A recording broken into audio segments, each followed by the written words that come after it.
One of the top-ranked universities in the world, King's College London, is committed to service to society and has been campaigning to improve local and international communities for over 200 years.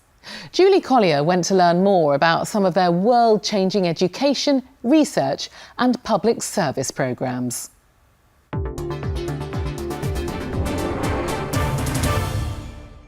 King's College London is based in the heart of the city and is one of the top universities in the world.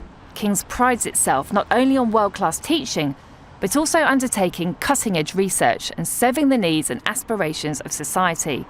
Their vision is to make the world a better place, in part by delivering research to inform and innovate.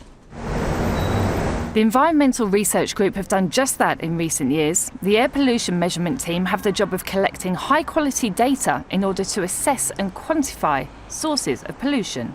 So we have a network of monitoring stations which are spread out right across the city here in London and across the UK. You would walk by them and not notice them, little anonymous boxes at the side of the road.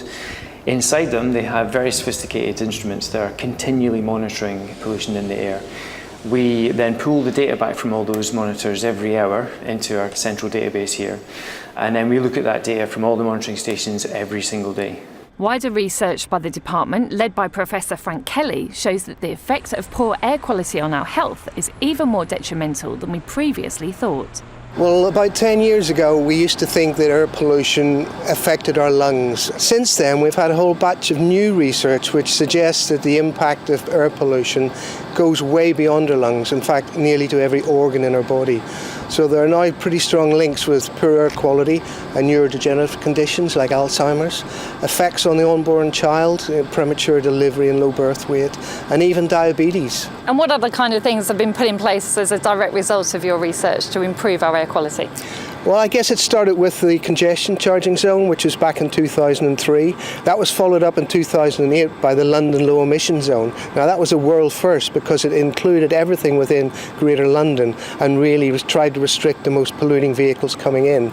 King's has a long history of being a campaigning university. In fact, they were one of the first universities to offer higher education to women back in the 1840s. These photos celebrating some of the society-enhancing achievements of female academics here at King's. King's commitment to service is a theme that runs through all the university's education and research and is part of the very DNA of King's.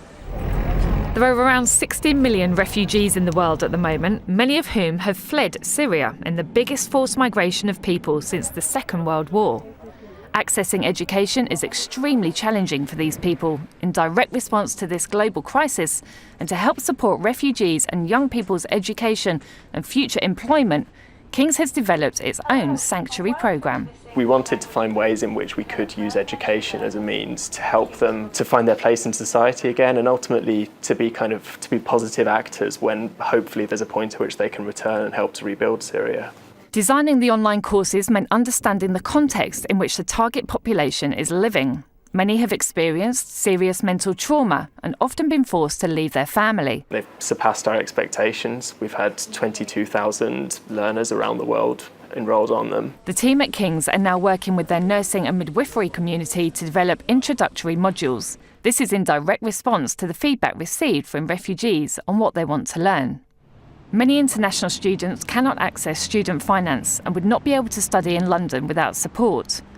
King's has introduced sanctuary scholarships to serve this need, demonstrating their commitment to international service. For me, it's personally been a life-changing experience, just in terms of me not knowing where I was going to go with my career and wanting to become a doctor and knowing that I can't be a doctor without going to university was disheartening, and King's has given me that opportunity now. Raz is on course to achieve first-class honours in her degree. As well as becoming a doctor, she also wants to find a cure for premenstrual syndrome, or PMS. With King's behind her, we may well be looking at another pioneering woman who helps to change the world.